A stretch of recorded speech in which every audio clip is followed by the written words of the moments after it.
ನಮಸ್ಕಾರ. ನಾನು ಆಶಾ ನಾಗರಾಜ್ ಅಡಿಗ ಅಂತ. ಅಡಿಗಾಸಿ ಹತ್ರದ ಸಿ.ಇ.ಒ ಆಗಿ ನಾನೊಂದು 20 ವರ್ಷದಿಂದ ಕೆಲಸ ಮಾಡ್ತಾ ಇದ್ದೀನಿ. ನಮ್ಮ ಏನು ಭಾರತದಲ್ಲಿ ಈಶಾನ್ಯ ರಾಜ್ಯಗಳು, 7 ಸಿಸ್ಟರ್ಸ್ ಅಂತ ಏನು ಹೇಳ್ತಾರೆ, ಅದಕ್ಕೆ ಬಹಳಷ್ಟು ಬೇಡಿಕೆ ಇರುವಂಥ ಪ್ರವಾಸ ಆಗಿತ್ತು. ಈಗೊಂದು 2 ವರ್ಷದ ಹಿಂದೆ ಕೂಡ ಅಡಿಗಾಸಲ್ಲಿ. ಸ್ವಲ್ಪ ಎಲ್ಲ ರಾಜಕೀಯ ಘಟನೆಗಳೆಲ್ಲ ಆದ ಮೇಲೆ ಮಣಿಪುರದಲ್ಲಿ ಸ್ವಲ್ಪ ಬೇಡಿಕೆ ತಗ್ಗಿದೆ. ಆದರೆ ಈಗ 3 ಸಿಸ್ಟರ್ಸ್ ಅಂತ ಏನು ಅಸ್ಸಾಂ, ಅರುಣಾಚಲ, ಮೇಘಾಲಯಕ್ಕೆ ಹೋಗೋರು ಈಗ ಕೂಡ ಇದ್ದಾರೆ. ಏನಂದರೆ ಅಡಿಗಾಸಲ್ಲಿ ಬಹಳ ಒಂದು ಯಶಸ್ವಿಯಾದಂಥ ಒಂದು ಪ್ರವಾಸ ಆಗಿತ್ತು. ಆ ರಾಜ್ಯಗಳೇ ಹಾಗೆ, ಹೋಗುವಂಥ ಪ್ರವಾಸಿಗರು ಬಹಳ ಕಡಿಮೆ ದಕ್ಷಿಣದಿಂದ. ದಕ್ಷಿಣ ಭಾರತದಿಂದ ಆ ರಾಜ್ಯಗಳಿಗೆ ಹೋಗಲಿಕ್ಕೆ ತುಂಬ ಕೆಲವೊಂದು ಅವರಿಗೆ ಈ ಹೇಳ್ತಾರಲ್ಲ ಪ್ರಿಜುಡಿಸ್ ಅಂತ, ಆ ಥರ ಅಲ್ಲಿ ಸೇಫ್ಟಿ ಹೇಗಿರುತ್ತೋ, ಅಲ್ಲಿ ಊಟ ತಿಂಡಿ ವ್ಯವಸ್ಥೆ ಹೇಗೋ, ಅಲ್ಲಿನ ಏನು ರಸ್ತೆಗಳು ಹೇಗಿರುತ್ತೋ, ವಾಹನ ಸೌಕರ್ಯ ಹೇಗಿರುತ್ತೋ, ಭಾಷೆಯ ಬಗ್ಗೆ ಕೂಡ, ಯಾಕಂದರೆ ಎಲ್ಲ 7 ರಾಜ್ಯಗಳಲ್ಲೂ ಬೇರೆ ಬೇರೆಯಾದಂಥ ಭಾಷೆಗಳು, ಅಲ್ಲಿ ಹಿಂದಿ ನಡೆಯುತ್ತೋ ಇಲ್ವೋ, ಈ ಥರ ಎಲ್ಲ ಒಂದು ಕನ್ಫ್ಯೂಷನ್ ಇದ್ದಾಗ ಅಡಿಗಾಸ್ ಯಾತ್ರಾ 2009ರಲ್ಲಿ ಮೊದಲ ಬಾರಿಗೆ ಈ ಈಶಾನ್ಯ ಭಾರತ ಪ್ರವಾಸವನ್ನು ಏರ್ಪಡಿಸ್ತು. ಅಡಿಗಾಸಲ್ಲಿ ಒಂದು ಏನಂದರೆ, ಅಡಿಗರು ಯಾವುದೇ ಪ್ರದೇಶಕ್ಕೆ ಹೋಗಿ ಎಕ್ಸ್ಪೀರಿಯನ್ಸ್ ತಗೊಳ್ಳದೆ ಅವ್ರು ಯಾವ ಟೂರ್ ಕೂಡ ಆರಂಭ ಮಾಡೋದಿಲ್ಲ. ಹಾಗೆ ನಾವು ಹೋದ್ವಿ. ನಾವು ದಂಪತಿಗಳು ಫಸ್ಟು ಹೋದ್ವಿ. ಹೇಳಬೇಕು ಅಂದರೆ 2009ರಲ್ಲಿ ಈಶಾನ್ಯ ಭಾರತಕ್ಕೆ ಹೋಗಿ ಬಂದಿದ್ದಿದೆ ಅಲ್ಲ, ಅದಂದರೆ ಬೇರೆ ಏನು ಸೇಫ್ಟಿ ಎಲ್ಲ ಈಗ ಕೂಡ ಅಷ್ಟೇ. ಅಲ್ಲಿನ ಜನ ಕೆಲವೊಂದು ಇದು ಬಿಟ್ಟರೆ ಯಾವುದು ಸೇಫ್ಟಿ ಬಗ್ಗೆ ಏನೂ ತೊಂದರೆ ಇಲ್ಲ. ಅದರಲ್ಲಿ ಮೂಲಭೂತ ಸೌಕರ್ಯಗಳು ಏನಿತ್ತು, ಅಲ್ಲಿನ ರಸ್ತೆಗಳು, ಅಲ್ಲಿನ ವಾಹನಗಳೆಲ್ಲ ನೋಡಿದಾಗ ನಮ್ಗನ್ನಿಸ್ತಿತ್ತು ಕರ್ನಾಟಕ ಸ್ವರ್ಗ. ಅದರಲ್ಲೂ ಬೆಂಗಳೂರು ಅನ್ನುವಂಥದ್ದು ಏನು ಹೇಳಬೇಕು ಅಂತ ಗೊತ್ತಿಲ್ಲ, ಇಲ್ಲಿರುವಂಥ ಫೆಸಿಲಿಟಿ ಎಲ್ಲೂ ಇಲ್ಲ ಅನ್ನೋ ಥರ ಇತ್ತು. ಅದು ರಸ್ತೆಗಳೇ ಅಲ್ಲ, ಅದು ಹೊಂಡಗಳಲ್ಲಿ ಜೀಪಿನಂಥ ವಾಹನಗಳು ಕೆಳಗೆ ಕೂತು ಮೇಲೆ ಇಳ್ತಿದ್ದು, ನಡುಗುಡ್ಡೆಗಳು ಮಣ್ಣಿಂದು, ಆ ಥರ ಇದ್ದಿತ್ತು ಒಂದು ರಸ್ತೆಗಳು. ಈಗ 2014ರ ನಂತರ ಏನು ರಾಷ್ಟ್ರೀಯ ಹೆದ್ದಾರಿ ಪ್ರಾಧಿಕಾರ ಅಂತ ಏನು ಇದೆಯಲ್ಲ, ಅದು ಎಲ್ಲ ಕಡೆಗೆ, ಎಲ್ಲ ಈಶಾನ್ಯ ಭಾರತಕ್ಕಂತೂ ತುಂಬ ಒತ್ತು ಕೊಟ್ಟು ಎಲ್ಲ ರಸ್ತೆಯನ್ನು ಅಭಿವೃದ್ಧಿ ಮಾಡಿದೆ. ಯಾಕಂದರೆ ಯಾವುದೇ ಒಂದು ರಾಜ್ಯ ಆಗಿರ್ಬೋದು, ಯಾವುದೇ ಪ್ರದೇಶದಲ್ಲಿ ಪ್ರವಾಸೋದ್ಯಮ ಅನ್ನುವಂಥದ್ದು ಅಭಿವೃದ್ಧಿಗೊಳ್ಬೇಕಾದ್ರೆ ಉತ್ತಮವಾದಂಥ ರಸ್ತೆ ಇದಿರಬೇಕು, ಸಾರಿಗೆ ಅಭಿವೃದ್ಧಿ ಆಗಿರಬೇಕು, ಅಲ್ಲಿ ರಸ್ತೆ ಸಂಪರ್ಕ ಇರಬೇಕು ಅದಕ್ಕೆ. ಸೊ ಇಲ್ಲಿಂದ ಏನು ನಮ್ಮ ಈ ದಕ್ಷಿಣದಿಂದ ಹೋಗಬೇಕು ಅಂದರೆ ನಮಗೆ ಎರಡು ಅವಕಾಶಗಳಿರೋದು ಅಲ್ಲಿಗೆ. ಅಂದರೆ ಮೋಡ್ ಆಫ್ ಟ್ರಾನ್ಸ್ಪೋರ್ಟ್ ಅಂತ ಏನು ಹೇಳ್ತೀವಿ, ಒಂದು ಬಂದು ವಿಮಾನದಲ್ಲಿ ಹೋಗುವಂಥದ್ದು, ಅದು ಕೆಲವರಿಗೆ ಕೈಗೆಟ್ಕಲ್ಲ ಅಂತ ಹೇಳ್ಬೋದು. ಅಂದರೆ ಆವಾಗೆಲ್ಲ ತುಂಬ ಕಾಸ್ಟ್ಲಿ ಇದ್ದಿತ್ತು ಫ್ಲೈಟ್ ಟಿಕೆಟ್ಸ್, ಅಂದರೆ ಗೌಹಾತಿಗೆ ಹೋಗುವಂಥದ್ದು. ಸೊ ಇನ್ನೊಂದು ಬಂದು ರೈಲಲ್ಲಿ ಪ್ರಯಾಣ ಅಂದರೆ 3 ದಿನ ಬೇಕು ಹೋಗಲಿಕ್ಕೆ, 3 ರಾತ್ರಿ ಆಗ್ತಿತ್ತು ರೈಲಲ್ಲಿ ಪ್ರಯಾಣ ಅಂತ ಹೇಳಿದರೆ. ಒಟ್ಟು 5 ದಿನ ಪ್ರಯಾಣಕ್ಕೆ ಹೋಗುತ್ತೆ ಇದು. ಹೀಗಾಗಿ ಮೊದಲು ಈ 7 ರಾಜ್ಯಗಳು ಯಾವ್ಯಾವುದು ಅಂದರೆ ಅಸ್ಸಾಂ ಬರುತ್ತೆ, ಅರುಣಾಚಲ ಪ್ರದೇಶ ಅಂತ ಏನು ಹೇಳ್ತೀವಿ ಅದು, ಆಮೇಲೆ ಮೇಘಾಲಯ, ನಾಗಾಲ್ಯಾಂಡ್ ಬರುತ್ತೆ, ಮಿಜೋರಾಂ, ಮಣಿಪುರ, ತ್ರಿಪುರ. ಇದಿಷ್ಟು 7 ರಾಜ್ಯಗಳನ್ನು 7 ಸಿಸ್ಟರ್ಸ್ ಆಫ್ ಇಂಡಿಯಾ ಅಂತ ಹೇಳ್ತಾರೆ. ಬಹಳವಂತೂ ಅದ್ಭುತವಾದಂಥ ಪ್ರವಾಸ. ಯಾಕಂದರೆ ಎಲ್ಲ ಸಿಗ್ತದಲ್ಲಿ, ಎಲ್ಲ ಸಿಗುತ್ತೆ ಅಂತ ಹೇಳಿದರೆ ನಿಮಗೆ ಅದು ಐಲ್ಯಾಂಡ್ ಸಿಗುತ್ತೆ, ನಿಮಗೆ ಹಿಮಾಲಯ ಸಿಗುತ್ತೆ, ವ್ಯಾಲೀಸ್ ಸಿಗುತ್ತೆ, ಫ್ಲೋರಾ ಆ್ಯಂಡ್ ಫೌನಾ ಸಿಗುತ್ತೆ. ಒಂಥರ ಅದ್ಭುತವಾದ ಪ್ರದೇಶ. ಅರುಣಾಚಲ ಅಂತೂ ಹೇಳಬೇಕು ಅಂದರೆ ಪ್ರತಿಯೊಬ್ಬ ದೇಶ ಪ್ರೇಮಿ, ರಾಷ್ಟ್ರೀಯವಾದಿ ಅರುಣಾಚಲ ಪ್ರದೇಶಕ್ಕೊಮ್ಮೆ ಭೇಟಿ ಕೊಡಲೇಬೇಕು. ಅಲ್ಲಿನ ಯುದ್ಧ ಭೂಮಿಗಳಾಗಿರ್ಬೋದು, ಅಲ್ಲಿನ ವಾರ್ ಮೆಮೋರಿಯಲ್ಗಳಾಗಿರ್ಬೋದು, ಅದನ್ನೆಲ್ಲ ನೋಡಬೇಕು. ಹೀಗೆ ನಮ್ಮದು ಈ ಪ್ರವಾಸ ಅನ್ನುವಂಥದ್ದು ನಮ್ಮದು 29 ದಿನಗಳ ಪ್ರವಾಸ. ಅಂದರೆ ರೈಲ್ನಲ್ಲಿ ಹೋದರೆ, ಇಲ್ಲ ನಾವು ಏನಾದರೂ ಮೋಡ್ ಆಫ್ ಟ್ರಾನ್ಸ್ಪೋರ್ಟನ್ನು ನಾವು ವಿಮಾನಕ್ಕೆ ಬದಲಾವಣೆ ಮಾಡಿಕೊಂಡ್ರೆ ನಮಗೊಂದು 4 ದಿನ ಉಳಿಯುತ್ತೆ. ಇದರಲ್ಲಿ 25 ದಿನಗಳ ಪ್ರವಾಸ ಆಗುತ್ತೆ. ಈ ಎಲ್ಲ 7 ರಾಜ್ಯಗಳನ್ನು ನಾವು ಸಂದರ್ಶಿಸಿ ಬರ್ಬೋದು. ಮೊದಲನೇದಾಗಿ ನಮ್ಮ ಪ್ರವಾಸ ಶುರುವಾಗುವುದು ಅಸ್ಸಾಮಿಂದ ಶುರುವಾಗ್ತದೆ. ಅಸ್ಸಾಮಲ್ಲಿ ನಾವು ಗೌಹಾತಿಗೆ, ಏನು ಬೆಂಗಳೂರಿನಿಂದ ಗೌಹಾತಿಗೆ ಚೆನ್ನಾಗಿರೋ ವಿಮಾನ ಪ್ರಯಾಣದಲ್ಲಿ ಹೋದರೆ ನಾವು ಗೌಹಾತಿಯಲ್ಲಿ ನಮ್ಮದು ಕಾಮಾಖ್ಯ ದೇವಿ ಶಕ್ತಿಪೀಠ, ಅದು ಕಾಮಾಖ್ಯ ದೇವಿ ಮಂದಿರ ದರ್ಶನ ಆಗುತ್ತೆ. ತಿರುಪತಿ ಬಾಲಾಜಿ ಅಂತಿದೆ, ಉಮಾನಂದ ಅಂತ ಬ್ರಹ್ಮಪುತ್ರ ನದಿಯ ಮಧ್ಯದಲ್ಲೊಂದು ದ್ವೀಪ ಇದೆ, ಅದರಲ್ಲಿ ಪಿಕಾಕ್ ಐಲ್ಯಾಂಡ್ ಅಂತ ಕೂಡ ಹೇಳ್ತಾರೆ. ಬ್ರಹ್ಮಪುತ್ರ ಅಂದರೆ ನೀವು ಕೇಳಿರ್ಬೋದು, ಇದು ಭಾರತದಲ್ಲಿ ಎಲ್ಲ ನದಿಗೂ ಹೆಣ್ಣಿನ ಹೆಸರು, ಬ್ರಹ್ಮಪುತ್ರ ಮಾತ್ರ ಗಂಡು ನದಿ. ಅಂದರೆ ಅದು ಅದರ ಮೈಟಿ, ಆ ಪವರ್ ನೋಡಬೇಕು, ಅದರದ್ದು ವಿಸ್ತಾರ ನೋಡಬೇಕು, ಆಳ ಅಗಲ, ಅದನ್ನೆಲ್ಲ ಎಕ್ಸ್ಪೀರಿಯನ್ಸ್ ಮಾಡುವಂಥದ್ದು ಈ ಉಮಾನಂದ ದ್ವೀಪಕ್ಕೆ ಹೋಗುವಾಗ ನಮ್ಗೆ ಗೊತ್ತಾಗುತ್ತೆ. ನಾವು ಲೋಕಲ್ ಫೆರಿಲಿ ಹೋಗ್ತೀವಿ, ಒಂದು ಅರ್ಧ ಗಂಟೆ ಆ ಫೆರಿಲಿ ಹೋಗುವಂಥದ್ದು ಇರುತ್ತೆ. ಆ ಪೀಕಾಕ್ ಐಲ್ಯಾಂಡಲ್ಲಿ ಒಂದು ಶಿವನ ದೇಗುಲ ಇದೆ. ಅಲ್ಲಿ ನೋಡಿಕೊಂಡು ಸೂರ್ಯಾಸ್ತಲ ವೀಕ್ಷಣೆ ಮಾಡ್ಕೊಂಡು ಬಂದು ಮಾರನೇ ದಿನ ನಮ್ಮ ಪ್ರಯಾಣ ಅನ್ನುವಂಥದ್ದು ಮೇಘಾಲಯದ ರಾಜಧಾನಿ ಇದಕ್ಕೆ ಶಿಲ್ಲಾಂಗಿಗೆ ಹೋಗ್ತೀವಿ ನಾವು. ಶಿಲ್ಲಾಂಗ್ ಹೋಗ್ತಾ ನಾವು ಒಂದೆರಡು ಸೈಟ್ ಸೀಯಿಂಗ್ ಮುಗಿಸ್ಕೊಂಡು ಹೋಗ್ತೀವಿ. ಮೊದಲನೇದಾಗಿ ಕೃತಕವಾದಂಥ ಸರೋವರ ಇದೆ, ಒಂದು ಉಮಿಯಾಮ್ ಲೇಕ್ ಅಂತ ಹೇಳ್ತಾರೆ. ಸೊ ಅಲ್ಲಿ ಅದೊಂದು ವ್ಯೂ ಪಾಯಿಂಟ್ ಅಷ್ಟೇ. ಸೊ ಅದನ್ನು ನೋಡಿಕೊಂಡು ಮತ್ತೆ ಬರೋದು ಡಾನ್ ಬಾಸ್ಕೋ ಮ್ಯೂಸಿಯಂ ಅಂತ. ಬಹಳ ಒಂದು ಸುಂದರವಾದ ಮ್ಯೂಸಿಯಂ ಅದು. ಏನಂದರೆ ಒಂದು 7 ಅಂತಸ್ತಿನ ಒಂದು ಮ್ಯೂಸಿಯಂ ಅದು. 7 ಅಂತಸ್ತು ಹೇಗೆ ಅಂದರೆ ನಾರ್ತ್ ಈಸ್ಟಿನ 7 ರಾಜ್ಯಗಳಿಗೆ ಒಂದೊಂದು ಅಂತಸ್ತನ್ನು ಅವರು ಒಂದೊಂದು ಫ್ಲೋರನ್ನು ಡೆಡಿಕೇಟ್ ಮಾಡಿದ್ದಾರೆ. ಒಂದು ಫ್ಲೋರ್ ಫುಲ್ಲು ನಾಗಾಲ್ಯಾಂಡಿನ ಕಲ್ಚರು, ಅವರದ್ದು ಏನು ವಸ್ತ್ರಗಳಾಗಿರ್ಬೋದು, ಅವರು ಉಪಯೋಗಿಸುವಂಥ ಆಯುಧಗಳಾಗಿರ್ಬೋದು, ಅದನ್ನೆಲ್ಲ ಅಲ್ಲಿ ಡಿಪಿಕ್ಟ್ ಮಾಡುತ್ತೆ ಅದು. ಹಾಗೆ ಮಣಿಪುರ, ಮಿಜೋರಾಂ, ಪ್ರತಿಯೊಂದು ರಾಜ್ಯಕ್ಕೂ ಒಂದೊಂದು ಫ್ಲೋರಲ್ಲಿದೆ. ಹಾಗೆ ಲಿಫ್ಟ್ ಕೂಡ ಇದೆ, ಯಾರಿಗೂ ಸುಸ್ತಾಗಲ್ಲ. ಸೊ ಅದನ್ನು ನೋಡ್ಕೊಂಡು ಹೋಗುವಂಥದ್ದು ಶಿಲ್ಲಾಂಗಲ್ಲಿ. ರಾತ್ರಿ ವಸತಿ ವ್ಯವಸ್ಥೆ ಇರುತ್ತೆ. ಮಾರನೇ ದಿನ ನಮ್ಮ ಪ್ರಯಾಣ ಬಂದು ಮೌಲಿನಾಂಗ್ ದಾವ್ಕಿ ಅಂತ ನೀವು ಕೇಳಿರ್ಬೋದು. ಮೌಲಿನಾಂಗು ಏಷ್ಯಾದಲ್ಲೇ ಕ್ಲೀನೆಸ್ಟ್ ಸಿಟಿ ಅಂತ ಅದು ಹೆಸರು ತೊಗೊಂಡಿದೆ, ಕ್ಲೀನೆಸ್ಟ್ ವಿಲೇಜ್ ಆಫ್ ಏಷ್ಯಾ ಅಂತ. ಬರೀ 80 ಹೌಸ್ ಹೋಲ್ಡ್ ಇರುವಂಥದ್ದು, ಕುಟುಂಬಗಳಿರುವಂಥ ಒಂದು ಪುಟ್ಟ ಹಳ್ಳಿ. ಅಲ್ಲಿನ ಮೇಂಟೆನೆನ್ಸು, ಅವರದ್ದೊಂದು ಶಿಸ್ತುಭರಿತ ಜೀವನ ನೋಡಬೇಕು. ಎಲ್ಲ ಸಾವಯವ ಕೃಷಿಯನ್ನು ಅಳವಡಿಸ್ಕೊಂಡಿರುವಂಥ ಖಾಸಿ ಜನಾಂಗದ ಈ ಟ್ರೈಬಲ್ಸ್ ಅವರು ಇರುವಂಥ ಹಳ್ಳಿ ಅದು. ಬಹಳ ಒಂದು ಕ್ಲೀನು, 10 ಹೆಜ್ಜೆಗೂ ಒಂದು ಡಸ್ಟ್ಬಿನ್ ಇಟ್ಟಿರ್ತಾರೆ. ಸೊ ಅದು ಕೂಡ ಬಿದಿರಲ್ಲಿ ಮಾಡಿದಂಥದ್ದು, ಯಾವುದೇ ಪ್ಲಾಸ್ಟಿಕ್ ಯೂಸ್ ಇಲ್ಲ ಅಲ್ಲೆಲ್ಲಿ ಕೂಡ. ಅದನ್ನು ಆ ಸಿಟಿಯನ್ನು ವೀಕ್ಷಣೆ ಮಾಡಿಕೊಂಡು ಪ್ರತಿಯೊಂದು ಮನೆಯಲ್ಲೂ ನಿಮ್ಗೆ ನಗುಮುಖದಿಂದ ಸ್ವಾಗತಿಸ್ತಾರೆ. ಅಲ್ಲೆಲ್ಲ ನೋಡಿಕೊಂಡು ನೆಕ್ಸ್ಟ್ ಹೋಗ್ತೀವಿ ನಾವು ಇದನ್ನು double deck living root bridge ಅಂತ, ಅದನ್ನು ನೋಡ್ಲಿಕ್ಕೆ ಹೋಗ್ತೀವಿ. ಮೇಘಾಲಯದಲ್ಲಿ ಅದು ಬಹಳ ಒಂದು ಫೇಮಸ್. ಲಿವಿಂಗ್ ರೂಟ್ ಬ್ರಿಡ್ಜ್ ಅಂದರೆ ಆ ಮರದ ಬಳ್ಳಿಗಳೇ ಹೆಣ್ಕೊಂಡು ಡಬಲ್ ಡೆಕ್ಕರು ಬ್ರಿಡ್ಜ್ ಆಗಿದೆ. ಅದು 2 ಅಂತಸ್ತಿನ ಬ್ರಿಡ್ಜ್. ಅದನ್ನು ನೋಡಿಕೊಂಡು ನೆಕ್ಸ್ಟ್ ನಾವು ಬರುವಂಥದ್ದು ದಾವ್ಕಿ ಅಂತ. ಉಮಾಂಗೋಟ್ ರಿವರ್ ಅಂತ ಇದು ನದಿ ಇದೆ ಅಲ್ಲಿ. ಉಮಾಂಗೋಟ್ ರಿವರ್ ಯಾಕೆ ಫೇಮಸ್ ಅಂತ ಹೇಳಿದ್ರೆ ಕ್ರಿಸ್ಟಲ್ ಕ್ಲಿಯರ್, ಸ್ಫಟಿಕದಷ್ಟು ಒಂದು ಸ್ವಚ್ಛ ಜಲ ಅದು. ಹೇಗೆ ಅಂದರೆ ದೂರದಿಂದ ನೋಡಿದ್ರೆ ಬೋಟ್ ಅನ್ನುವಂಥ ಗಾಳೀಲಿ ತೇಲ್ದ ಹಾಗಿರುತ್ತೆ, ಅಷ್ಟು ನೀರು ಕ್ಲಿಯರ್ ಆಗಿರ್ತದೆ ಅಲ್ಲಿ.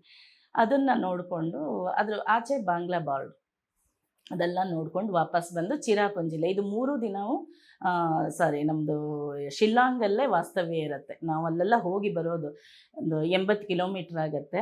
120 ಕಿಲೋಮೀಟ್ರ್ ದಾವ್ಕಿಗಾಗತ್ತೆ. ಸೊ ಅದೆಲ್ಲ ಪ್ರಯಾಣ ಮುಗಿಸ್ಕೊಂಡು ಅಲ್ಲೆಲ್ಲ ವಸತಿ ಅಷ್ಟೊಂದು ಸೌಕರ್ಯ ಇಲ್ಲ, ಅಷ್ಟು ಒಳ್ಳೆ ರೀತಿಯ ವಸತಿ ವ್ಯವಸ್ಥೆ ಇಲ್ಲದೆ ಇರೋದ್ರಿಂದ ನಾವು ಮತ್ತೆ ಶಿಲ್ಲಾಂಗಿಗೆ ಬಂದೇ ವಸತಿ ಮಾಡಬೇಕಾಗುತ್ತೆ. ಹಾಗೆ 3ನೇ ದಿನ ಬಂದು ನಮ್ಮದು ಹೇಗೆ ಚಿರಾಪುಂಜಿ ಮೊದಲೊಂದು ಕಾಲದಲ್ಲಿ ಹೈಯೆಸ್ಟ್ ರೈನ್ಫಾಲ್ ಏನು ಜಾಸ್ತಿ ಮಳೆ ಬೀಳುವ ಪ್ರದೇಶ ಅಂತ, ಇವಾಗ ಅದು ಮಾಸಿನ್ರಾವ್ ಅಂತಾಗಿದೆ. ಅದು ಕೂಡ ಮೇಘಾಲಯದಲ್ಲೇ ಇದೆ. ಸೊ ಚಿರಾಪುಂಜಿ ಸ್ಥಳ ವೀಕ್ಷಣೆಗೆ ಹೋಗ್ತೀವಿ ನಾವು. ಒಂದಷ್ಟು ವ್ಯೂ ಪಾಯಿಂಟ್ಸ್ ಇದೆ, 5-6 ವಾಟರ್ ಫಾಲ್ಸ್ ಬರುತ್ತೆ. ಎಲ್ಲ ನೋಡಿಕೊಂಡು ವಾಪಸ್ ಬಂದು ಸ್ಟೇ ಆಗುವಂಥದ್ದು. 3 ರಾತ್ರಿಗಳು ನಮ್ಮದು ಮೇಘಾಲಯದಲ್ಲಿ ವಸತಿ ಇರುತ್ತೆ. ಮೇಘಾಲಯ ಆದಮೇಲೆ ಮತ್ತೆ ನಾವು ವಾಪಸ್ ಗೌಹಾತಿಗೆ ಬರ್ತೀವಿ. ಗೌಹಾತಿಯಿಂದ ನಾವು ಮಾರನೇ ದಿನ ಅರುಣಾಚಲ ಪ್ರದೇಶಕ್ಕೆ ಹೋಗ್ತೀವಿ. ಅರುಣಾಚಲ ಪ್ರದೇಶ ನಾವು ಹೋಗಬೇಕು ಅಂದರೆ ಲೈಕ್ ವೀಸಾ, ಒಂದು ILP ಅಂತ ಬೇಕಾಗತ್ತೆ, ಇನ್ನರ್ ಲೈನ್ ಪರ್ಮಿಟ್ ಅಂತ. ಅದನ್ನು ಅದು ಮಣಿಪುರಕ್ಕೂ ಬೇಕು, ತ್ರಿಪುರಕ್ಕೂ ಬೇಕು, ಮಿಜೋರಾಂಗೂ ಬೇಕು, ಹಾಗೆಯೇ ಇದಕ್ಕೆ ಅರುಣಾಚಲ ಪ್ರದೇಶಕ್ಕೂ ಬೇಕು. ಅದಕ್ಕೆ ನಾವು ಆ ಪ್ರವಾಸ ಆರಂಭಕ್ಕೆ ಮೊದಲು ಎಲ್ಲ ಪ್ರವಾಸಿಗರ ಹತ್ರ 8 ಪಾಸ್ಪೋರ್ಟ್ ಸೈಜಿನ ಫೋಟೋಗಳನ್ನು ನಾವು ತೊಗೊಳ್ತೀವಿ ILP ಮಾಡಿಸೋದಕ್ಕೆ. ಅದು ಕನ್ಸರ್ನ್ಡ್ ಸ್ಟೇಟ್ ಡಿಪಾರ್ಟ್ಮೆಂಟು ಇದನ್ನು ಕೊಡುತ್ತೆ, ನಮಗೆ ಪರ್ಮಿಟನ್ನು ಕೊಡುತ್ತೆ. ಎಷ್ಟು ದಿನಗಳವರೆಗೆ ನಾವು ಅಲ್ಲಿ ಪ್ರಯಾಣ ಮಾಡ್ಬೋದು ಅಥವಾ ಅಲ್ಲಿ ಇರ್ಬೋದು ಅನ್ನೋದನ್ನು ಅವರು ಡಿಸೈಡ್ ಮಾಡ್ತಾರೆ. ಸೊ ಅದನ್ನು ಪರ್ಮಿಟ್ ಮೊದಲೇ ನಮ್ಮ ಹತ್ರ ಇರುತ್ತೆ. ನಾವು ಪ್ರಯಾಣಿಸುವಂಥ ವಾಹನದ ನೋಂದಣಿ ಸಂಖ್ಯೆ ಕೂಡ ಅದರಲ್ಲಿ ನಮೂದಾಗಿರುತ್ತೆ. ಸೊ ಅದನ್ನು ಇದನ್ನು ತೊಗೊಂಡು ILPಯನ್ನು ತೊಗೊಂಡು ನಾವು ಹೋಗ್ತೀವಿ ಬೊಮ್ಡಿಲ್ಲಾ ಅಂತ. ಬೊಮ್ಡಿಲ್ಲಾದ ಹತ್ರ ನಮ್ಮ ಪ್ರಯಾಣ ಸಾಗುತ್ತೆ.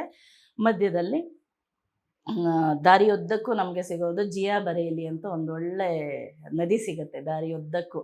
ಈ ಕಡೆ ಅಸ್ಸಾಂನವ್ರು ಜಿಯಾ ಬರೇಲಿ ಅಂತ ಹೇಳ್ತಾರೆ, ಆ ಕಡೆ ಅರುಣಾಚಲ್ ಪ್ರದೇಶನವರು ಕೆಮಂಗ್ ರಿವರ್ ಅಂತ ಹೇಳ್ತಾರೆ. ದಾರಿಯುದ್ದಕ್ಕೂ ಸಿಗುತ್ತೆ. ಯಾಕೆ ಅರುಣಾಚಲ ಭಾಳ ಫ್ಯಾಸಿನೇಟಿಂಗ್ ಅಂದರೆ ಪ್ರತಿಯೊಬ್ಬರಿಗೂ ಅಲ್ಲಿ ನದಿ ಇದೆ, ಆರ್ಕಿಡ್ಸ್ ಎಲ್ಲ ಕಡೆ, TP ಆರ್ಕಿಡ್ ಗಾರ್ಡನ್ ಇರ್ಬೋದು, ಬೇರೆ ಬೇರೆ ಬೇರೆ ಇದೆ. ಹಾಗೇನೆ ಆ ದಾರಿ ಅನ್ನುವಂಥದ್ದು ತಿರುಮುರು ಅಂಕುಡೊಂಕು ದಾರಿನೇ. ಆದರೆ BRO ಎಲ್ಲ ಕಡೆ ನಿಮ್ಗೆ ಗೊತ್ತಿರ್ಬೋದು, ಬಾರ್ಡರ್ ಸ್ಟೇಟ್ಸ್ನಲ್ಲಿ ಈ ರಸ್ತೆ ಮೇಂಟೆನೆನ್ಸ್ ಏನಿರುತ್ತೆ, ರೋಡ್ ಮೇಂಟೆನೆನ್ಸ್ ಎಲ್ಲ BRO, ಬಾರ್ಡರ್ ರೋಡ್ ಆರ್ಗನೈಸೇಷನ್ ಅವ್ರು ಮಾಡೋದ್ರಿಂದ ಬಹಳ ಈಗೊಂದು ಅತ್ಯುತ್ತಮವಾದ ಸಂಪರ್ಕ ಆಗಿದೆ ಈಗ ತವಾಂಗ್ಗೆ. ಸೊ ಅದರಲ್ಲಿ ಹೋಗ್ತಾ ನಮ್ಗೆ ವ್ಯಾಲೀಸ್ ಇದೆ, ಎಲ್ಲ ಹಿಮಾಲಯ ಕಾಣುತ್ತೆ ಒಂದು ಕಡೆಯಿಂದ. ಸೊ ಬೊಮ್ಡಿಲ್ಲಾದಲ್ಲಿ ನಮ್ಮದು ಫಸ್ಟ್ ಡೇ ವಸತಿ ಬರುತ್ತೆ. ಬೊಮ್ಡಿಲ್ಲಾ ಅನ್ನುವಂಥದ್ದು ಒಂದು 8,000 ಫೀಟ್ ಹೈಟಲ್ಲಿದೆ. ಸ್ವಲ್ಪ ಅದು ಏನಂದರೆ ಎಲ್ಲರಿಗೂ ವಾತಾವರಣಕ್ಕೆ ಅಡ್ಜಸ್ಟ್ ಆಗಲಿ ಅಂತ ಬೊಮ್ಡಿಲ್ಲಾದಲ್ಲಿ ನಾವು ಒಂದು ವಾಸ್ತವ್ಯ ಕೊಡ್ತೀವಿ, ರಾತ್ರಿ ಉಳಿದು ಅಲ್ಲಿಂದ ಮುಂದೆ ನಮ್ಮ ಮಾರನೇ ದಿನ ಸೇಲಾ ಪಾಸ್ ಥ್ರೂ ತವಾಂಗ್ ಅನ್ನುವಂಥ ಪಟ್ಟಣಕ್ಕೆ ಹೋಗ್ತೀವಿ. ಇದು 1962ರಲ್ಲಿ ಎಲ್ಲರಿಗೂ ಗೊತ್ತಿರೋ ಹಾಗೆ ಭಾರತ ಮತ್ತು ಚೀನಾ ಏನು ನಮ್ಮದು ಯುದ್ಧ ಆಯಿತು, ಆ ಯುದ್ಧ ಭೂಮಿ ಅನ್ನುವಂಥದ್ದು ಈ ತವಾಂಗು, ಬೊಮ್ಡಿಲ್ಲಾ ಇದೆಲ್ಲ ಬರುವಂಥದ್ದು. ಅಲ್ಲಿ ಪ್ರತಿ ತಿರುವಲ್ಲಿ ಆ ಕಲ್ಲುಗಳ ಮೇಲೆ ಇಲ್ಲಿ ಆ ಸೈನಿಕ, ಯಾವುದೋ ಒಬ್ಬ ಸೈನಿಕ, ಆವಾಗಿನ ಹೆಚ್ಚಿನವ್ರು ಓದಿರಬಹುದು, ಎಲ್ಲ ಗೊತ್ತಿರುತ್ತೆ. ಆವಾಗ ನಮ್ಮ ಸೈನಿಕರು ಬಹಳಷ್ಟು ಕಷ್ಟಪಟ್ಟಿದ್ದು. ಒಂದು ಪ್ರಾಪರ್ ಆದ ಅವ್ರಿಗೆ ಕ್ಲಾದಿಂಗ್ ಇರಲಿಲ್ಲ, ಅಥವಾ ಶೂಸ್ ಇರಲಿಲ್ಲ, ಲಾಸ್ಟಿಗೆ ಬುಲೆಟ್ಸ್ ಕೂಡ ಇರಲಿಲ್ಲ. ಊಟ ಬಿಡಿ ಅಲ್ಲಿಗೆ ತಲುಪಲಿಕ್ಕೆ ಅಂಥ ದುರ್ಗಮವಾದ ಪ್ರದೇಶಕ್ಕೆ ಬಹಳಷ್ಟು ಕಷ್ಟಪಟ್ಟರು. ನಮ್ಮ ಅಷ್ಟೊಂದು ಸೈನಿಕರನ್ನು ನಾವು ವ್ಯರ್ಥವಾಗಿ ಬಲಿ ಕೊಟ್ವಿ. ಅದೊಂದು ಬ್ಲೆಂಡರ್ ಅಂತಲೇ ಹೇಳ್ತಾರೆ, ಹಿಮಾಲಯನ್ ಬ್ಲೆಂಡರ್ ಅಂತ ಕೂಡ ಕರೀತಾರೆ. ಆ ಪ್ರದೇಶಗಳಿಗೆ ನಾವು ಹೋಗ್ತೀವಿ. ಬಹಳಷ್ಟು ಅಂದರೆ ಅಲ್ಲಿ ಹೋದವ್ರಿಗೆ ಪ್ರತಿಯೊಬ್ಬರಿಗೂ ಅದು ಕಾಡೋದಷ್ಟೇ. ಇದು ಅಂದರೆ ನಾವು ಸೈನಿಕರಿಗಾಗಿ ನಾವು ಏನು ಮಾಡ್ತೀವಿ, ನಮ್ಗೆ ಒಂದು ದಿನ ಇಂಥ ಪ್ರದೇಶಗಳಿಗೆ ಬಂದು ಹೋಗೋದಕ್ಕಾಗಲ್ಲ, ಅವರು ವರ್ಷ ಪೂರ್ತಿ ಇರ್ತಾರಲ್ಲ ಅಂತ. ಸೊ ಬೊಮ್ಡಿಲ್ಲಾದಿಂದ ಫಸ್ಟ್ ಸಿಗೋದು 14,000 ಫೀಟ್ ಹೈಟ್ನಲ್ಲಿರುವಂಥ ಸೇಲಾ ಪಾಸ್ ಅಂತ. ಅಲ್ಲೊಂದು ಸೇಲಾ ಲೇಕ್ ಇದೆ. ದಾರಿಯುದ್ದಕ್ಕೂ ನಿಮ್ಗೆ ಆರ್ಮಿಯವ್ರು ಸಿಗ್ತಾರೆ, ನಗ್ನಗ್ತಾ ಮಾತಾಡ್ತಾರೆ. ಅವ್ರಿಗೆ ಕರ್ನಾಟಕದವ್ರು ಯಾರಾದರೂ ಇದ್ದರೆ ಅವ್ರಿಗೆ ಬಹಳ ಖುಷಿಯಾಗತ್ತೆ ಕನ್ನಡ ಕೇಳಲಿಕ್ಕೆ. ಹೀಗೆ ಸೇಲಾ ಪಾಸ್ ದಾಟ್ಕೊಂಡು ಮುಂದೆ ಹೋದಾಗ ನಮಗೊಂದು ಜಸ್ವಂತಗಢ ಅಂತ ಸಿಗುತ್ತೆ. ಅದೊಂದು ವಾರ್ ಮೆಮೋರಿಯಲ್ ಥರ ಮಾಡಿದ್ದಾರೆ, ಜಸ್ವಂತಗರ್ ಅಂತ. ಜಸ್ವಂತ್ ಸಿಂಗ್ ಅಂತ ಹೇಳಿ, ಎಗೇನ್ ಅದೇ 1962 ವಾರದೇ ಕತೆ ಬರುತ್ತೆ. ಅಲ್ಲಿ ಆರ್ಮಿ ಇವರಿದ್ದು ಪರ್ಸನಲ್ಲಿದ್ದರೆ ಅವ್ರು ಕರ್ಕೊಂಡು ಹೋಗಿ ಎಲ್ಲ ಬಂಕರ್ಗಳನ್ನೆಲ್ಲ ತೋರಿಸ್ತಾರೆ. ಹೇಗೆ ಜಸ್ವಂತ್ ಸಿಂಗ್ ಒಬ್ಬಂಟಿಯಾಗಿ ಹೋರಾಡಿ 300 ಚೀನಿ ಸೈನಿಕರನ್ನು ಅವನೊಬ್ಬನೇ ಹೋರಾಡಿ ಎಲ್ಲರನ್ನ ತಡೆ ಹಿಡಿದಿರ್ತಾನೆ, ಕೆಳಗಡೆಯಿಂದ ಇದು ಅವನಿಗೆ ಏಡ್ ಬರೋ ತನಕ ಅಂತ ಅದನ್ನೆಲ್ಲ ವಿವರಿಸ್ತಾರೆ. ಅಲ್ಲಿ ಫ್ರೀ ಟೀ ಕೊಡ್ತಾರೆ, ಆಫರ್ ಮಾಡ್ತಾರೆ. ಆ್ಯಕ್ಚುಲಿ ನಾವು ಕೊಡಬೇಕು ಅವರಿಗೆ. ಸೊ ಆರ್ಮಿಯವರು ಅದೆಲ್ಲ ನೋಡಿಕೊಂಡು ತವಾಂಗಗೆ ಹೋಗಿ ಈ ಸೇಲಾ ಪಾಸ್ ಅನ್ನುವಂಥದ್ದು ಏನು 14,000 ಫೀಟ್ ಹೈಟ್ ಇರುತ್ತೆ.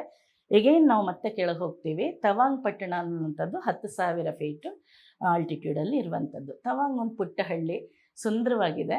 ಅಲ್ಲೊಂದು ಇದಿದೆ, ಏನು ವಾರ್ ಮೆಮೋರಿಯಲ್ ಇದೆ, ಒಂದು ತವಾಂಗ್ ಮೊನೆಸ್ಟ್ರಿ ಇದೆ, 400 ವರ್ಷ ಪುರಾತನವಾದ್ದು. 16ನೇ ದಲೈ ಲಾಮಾ ಅಂತೇನು ಹೇಳ್ತಾರೆ, ಅವರ ಹುಟ್ಟು ಅದೇ ತವಾಂಗಲ್ಲಿ ಆಗಿತ್ತು ಅಂತ ಹೇಳ್ತಾರೆ. ಹಾಗಾಗಿ ಬೌದ್ಧರಿಗೆ ಬಹಳ ಒಂದು ಪವಿತ್ರವಾದ ಕ್ಷೇತ್ರ. ಅಲ್ಲಿಗೆ ಇದಕ್ಕೆ ಮೊನೆಸ್ಟ್ರಿ ನೋಡ್ಲಿಕ್ಕೆ ಬರ್ತಾರೆ. ಸೊ ತವಾಂಗಲ್ಲಿ ಆದಷ್ಟು ನೋಡಿಕೊಂಡು ನಾವು ಕೆಲವೊಮ್ಮೆ ಪರ್ಮಿಷನ್ ಸಿಗ್ತದೆ. ನಮ್ಮ ಮಾಧುರಿ ಲೇಕ್, ಶಂಗಸ್ಟರ್ ಲೇಕ್ ಅಂತ ಹೇಳ್ತಾರೆ. ಒಂದು ಕೊಯ್ಲಾ ಅಂತ ಒಂದು ಬಾಲಿವುಡ್ ಮೂವಿ ಬಂದಮೇಲೆ ಅದಕ್ಕೆ ಮಾಧುರಿ ಲೇಕ್ ಅಂತ ಹೇಳಿ ಅದು ಹೆಸರು ಚೇಂಜ್ ಆಯಿತು.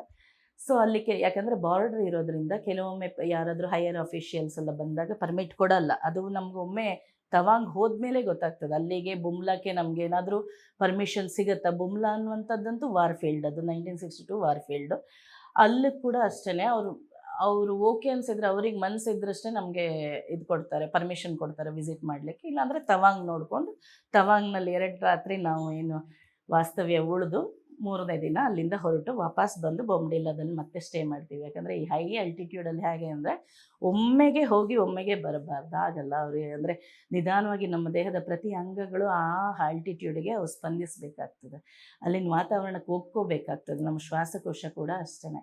ಹಾಗಾಗಿ ನಿಧಾನವಾಗಿ ಬಂದು ಅಕ್ಲಟಮೈಸ್ ಆಗಿ ಬೊಮ್ಡಿಲ್ಲಾದಲ್ಲಿ ನೆಕ್ಸ್ಟ್ ಡೇ ನಾವು ಅಲ್ಲಿಂದ ಕಾಜಿರಂಗ ಎಗೈನ್ ಬಂದು ಅಸ್ಸಾಂದು ಪ್ರದೇಶ, ನ್ಯಾಷನಲ್ ಪಾರ್ಕ್ ಕಾಜಿರಂಗ ಬಂದು.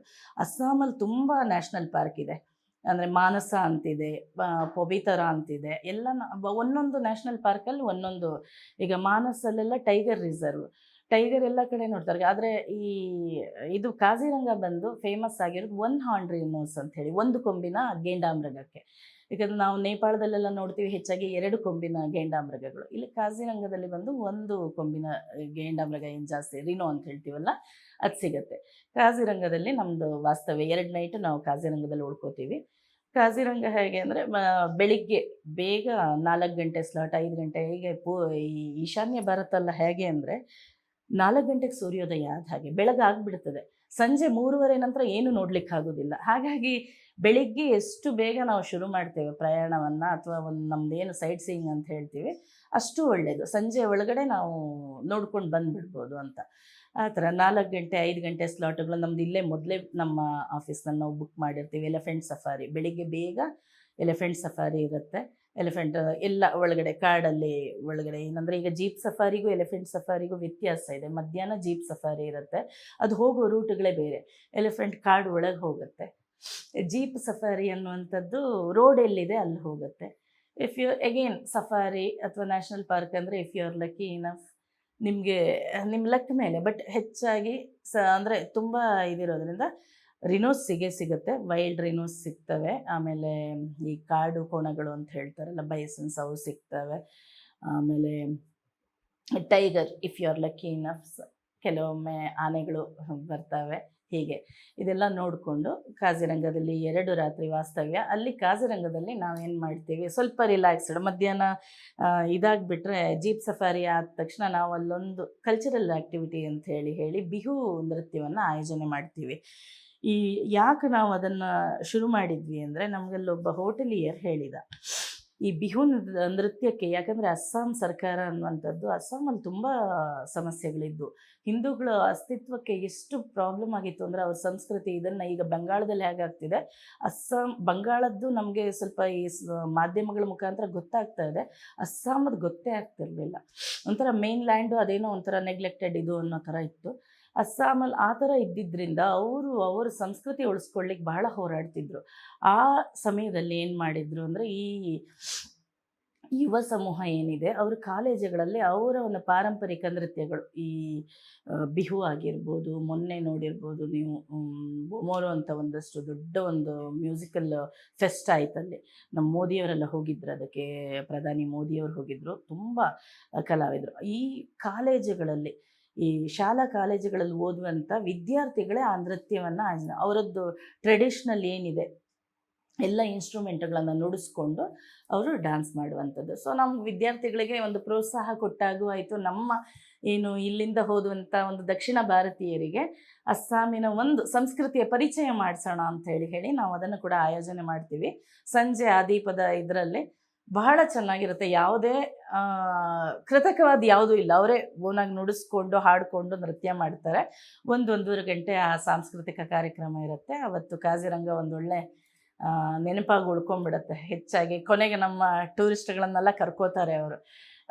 ಯಾಕಂದರೆ ಬಿಹು ಡ್ಯಾನ್ಸ್ ಅನ್ನುವಂಥದ್ದು ಬಹಳ ಒಂದು ಬಿಹು ನೃತ್ಯ ಇದೆಯಲ್ಲ, ಅದು ಅವರು ಹೆಚ್ಚಾಗಿ ಈ ಹೊಸ ವರ್ಷವನ್ನು ಸ್ವಾಗತಿಸ್ಲಿಕ್ಕೆ ಮಾಡ್ತಾರೆ ಅವರು ಬಿಹು ನೃತ್ಯವನ್ನು. ಸೊ ಇವ್ರುಗಳಿಗೂ ಇದು ಆ ವಸಂತದ್ದು ಇದು ಅಂತ ಹೇಳಿದ್ರೆ ಸೇಮ್ ನಮ್ಮ ಯುಗಾದಿಗೆ ಬರುತ್ತೆ ಅವ್ರ ಬಿಹು ಅನ್ನುವಂಥದ್ದು. ಎಲ್ಲ ಮರಗಿಡಗಳೆಲ್ಲ ಚಿಗುರ್ಕೊಂಡಿರ್ತವೆ, ಕೋಗಿಲೆ ಉಲಿತ ನಾವು ಹೇಳ್ತೀವಲ್ಲ, ಹಾಗೆ ನಮ್ಮ ಹೊಸ ವರ್ಷದ ಇದು ಸಂಭ್ರಮವೇ ಬೇರೆ ಅಂತ. ಆವಾಗ ಅದನ್ನು ಸಂತೋಷಕ್ಕೆ ಅವ್ರು ಮಾಡುವಂಥ ನೃತ್ಯ. ಸೊ ಆ ನೃತ್ಯದಲ್ಲೆಲ್ಲ ಭಾಗವಹಿಸ್ತಾರೆ. ಟೂರಿಸ್ಟ್ ಫುಲ್ ಖುಷಿ ಆಗ್ತಾರೆ. ನಮ್ಗೆ ಅದಕ್ಕಿಂತ ಇನ್ನೇನು ಬೇಕು.